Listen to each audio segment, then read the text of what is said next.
Bonsoir à tous et bienvenue dans cette session d'information dont voici le sommaire. Un dépistage précoce du cancer du sein augmente les chances de guérison. Un geste simple qui peut aider à diminuer le risque de développer un cancer du sein. L'amicale des femmes de l'ORTB en fait sa priorité. L'autisme est un trouble du neurodéveloppement qui réduit la capacité à communiquer et à interagir. Il apparaît dès la petite enfance et évolue tout au long de la vie. La prise en charge est le meilleur moyen d'en guérir. La mer est l'étendue d'eau salée qui occupe la plus grande partie de la surface terrestre. Elle comprend les océans et recouvre 70% de la surface de la planète, mais c'est aussi une ressource économique incroyable.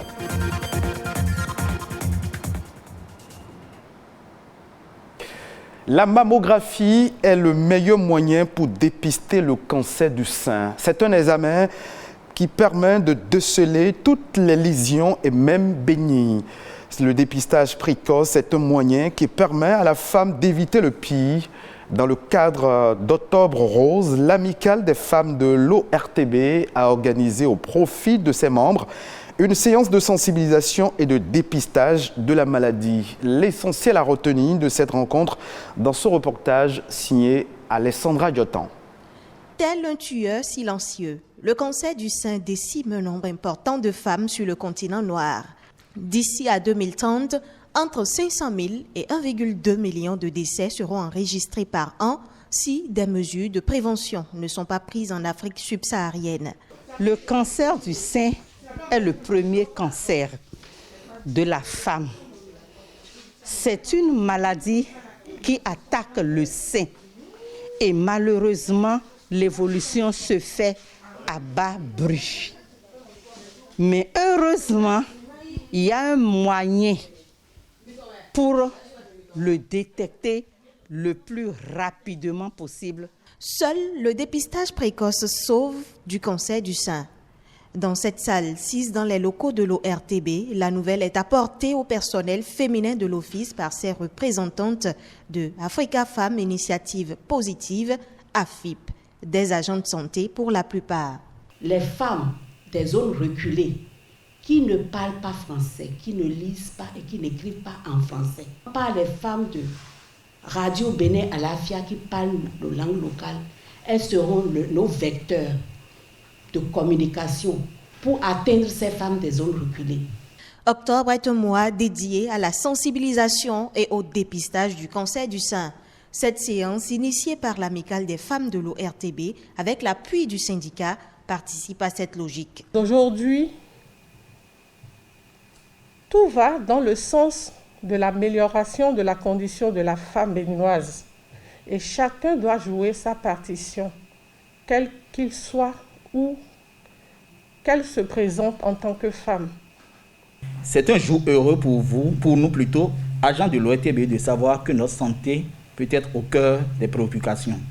La direction de l'office n'a pas marchandé son soutien à l'activité. Comme vous le savez, l'ORTB, dans l'accomplissement efficient de la mission qui est sienne, a besoin de ressources humaines en bonne santé. Donc, de femmes très bien portantes. La communication projetée sonne l'alerte. Dans le monde, une femme sur 9 sera atteinte du cancer du sein au cours de sa vie et une femme sur 27 en mourra. L'accent est ici mis sur la pratique régulière de l'autopalpation. L'autopalpation est la méthode manuelle de dépister. On peut demander maintenant des bilans du sein pour voir s'il y a à la recherche de ces nodules ou bien des manifestations cancéreuses dans le sein. Le mal démarre par l'apparition de petites boules dans le sein. La zone contaminée va progressivement s'étendre au niveau des autres organes. À cette étape, le mal est irréversible. Il conduit inexorablement à la mort. On peut éviter le cancer du sein en combattant les facteurs de risque que sont l'alcool, la malbouffe, le surpoids, l'obésité et en maintenant une bonne hygiène de vie axée sur le sport. Prévention du cancer du sein, vous l'avez compris, l'amicale des femmes de l'ORTB sensibilise. On parle toujours santé, Avez-vous déjà entendu parler de l'autisme? Peut-être avez-vous déjà vu un patient qui en est atteint sans le savoir. L'autisme se définit comme un trouble grave du développement qui réduit la capacité à communiquer et à interagir. Cependant, bien que ce trouble soit incurable, un traitement peut aider le patient. Comment réussir à traiter un autiste? La prise en charge au plus tôt pourrait bien être le meilleur moyen. Plus de détails dans cet élément. Lorsqu'il s'agit de l'autisme, nous voyons c'est des enfants indifférents, surtout à l'être humain. Vous allez voir, vous êtes là devant votre enfant, vous êtes intéressé à lui faire ci, à lui faire ça, mais il vous ignore et c'est peut-être les objets qui sont autour de lui. Peut-être qu'il y a un robinet là, l'enfant vous ignore et l'enfant touche au robinet, l'enfant touche au balai qui est par terre, l'enfant est indifférent à vous, que ça doit vous étonner, vous dites, ah mais après tout je suis sa mère, mais pourquoi ce comportement?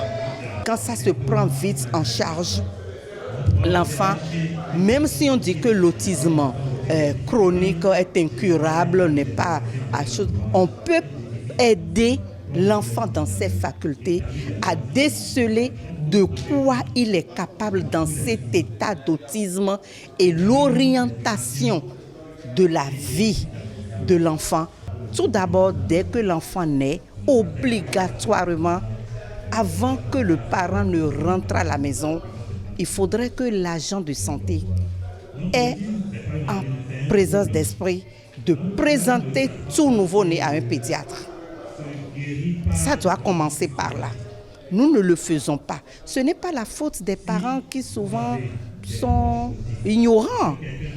C'est à nous, agents de santé, de faire une consultation pédiatrique à tout enfant qui vient de naître avant que l'enfant ne soit libéré avec sa maman. Et déjà là, le pédiatre va commencer par voir, oui, est-ce que l'enfant est né correctement, les réflexes sont là, est-ce que ceci ne manque pas? Et on doit éduquer les mères, les parents, avant que l'enfant n'ait 2 ans. De 0 à 18 mois, à 24 mois, c'est le moment de développement vraiment psychosocial où l'enfant acquiert tout. Capital génétique, croissance, développement. À l'instant, Geneviève Oussou, elle est médecin. La mer occupe la plus grande partie de la surface terrestre. La mondialisation des économies repose sur la libre circulation des flux maritimes. C'est par la mer que transitent 90% des marchandises échangées dans le monde entier. Aussi, 30% des hydrocarbures consommés dans le monde proviennent-ils de la mer. C'est un véritable enjeu de trafic maritime et de navigation. Cependant, au-delà du rôle qu'elle joue, la mer est essentielle pour la croissance économique de toute nation. Josué Daniel Sousa nous édifie.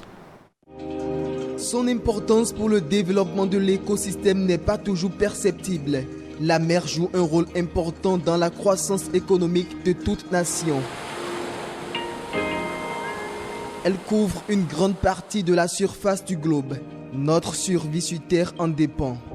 En matière de biodiversité, il y a plus d'espèces au niveau des mers que dans les océans. Parce que c'est interne au continent. Maintenant, la mer constitue la zone d'échange de tampons, d'évaporation pour pouvoir reprendre la formation des nuages pour la pluie. Et c'est dans la mer aussi que vous avez les métabolismes parce que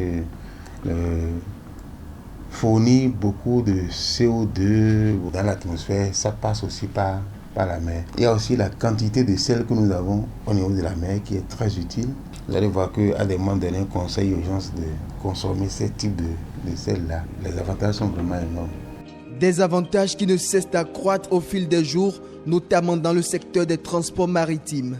Environ 80% des marchandises du commerce mondial transitent par la mer. Elle devient ainsi le premier mode de transport avec plus de 9 milliards de tonnes de cargaison chaque année. La mer constitue le seul élément qui permet de transporter les marchandises de poids très élevé. Tout ce qui est fabriqué en Europe et autres, tout est envoyé dans les pays en développement par la mer. Donc le transport maritime constitue un grand rôle dans le développement économique de toute la nation. Vous allez voir que s'il n'y a pas ce transport-là, il y aura vraiment des problèmes sur le plan économique. Je voulais lancer un appel pour que nous puissions, à chacun à son niveau, puisse vraiment protéger la mer et éviter vraiment d'aller déposer n'importe quoi dans la mer. Protéger la mer des déchets est la seule solution qui s'impose à l'humanité pour sauvegarder l'environnement.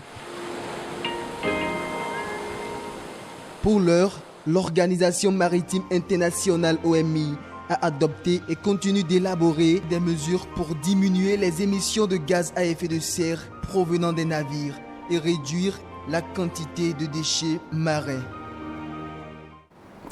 D'autres sujets ont aussi marqué l'actualité au plan national ces dernières 48 heures au Bénin. Je vous invite à suivre à présent la Nation en bref de ce mercredi.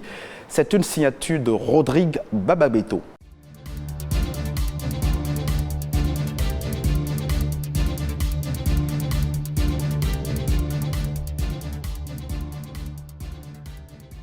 « 443 milliards de francs CFA obtenus par le Bénin. Tel est le résultat de l'avis d'appel d'offres d'injection de liquidités hebdomadaires lancé par la Banque centrale des États de l'Afrique de l'Ouest BCAO le 22 octobre dernier.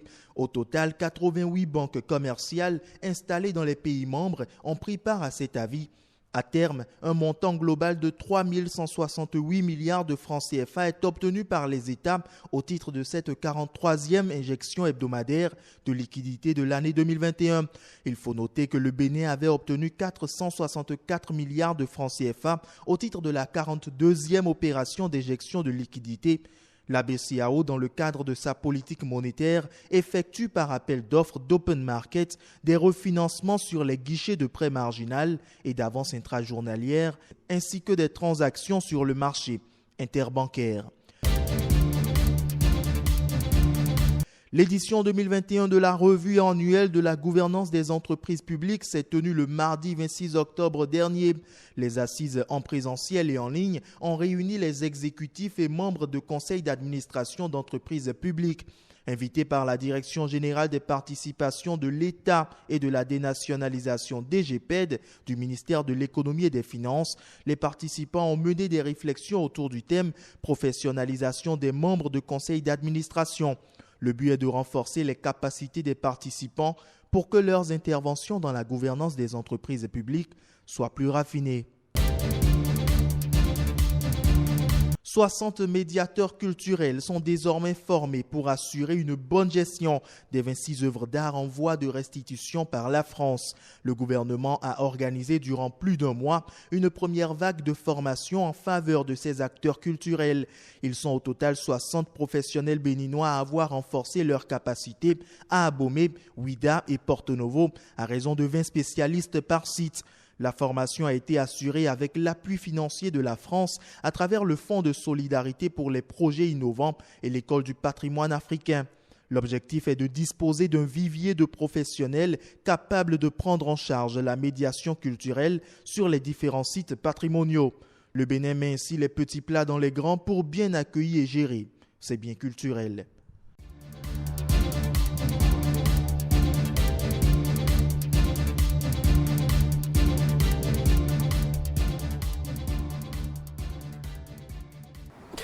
Ce sera tout pour cette session d'information que vous pouvez revoir sur le www.ortb.bj. Merci de votre fidélité.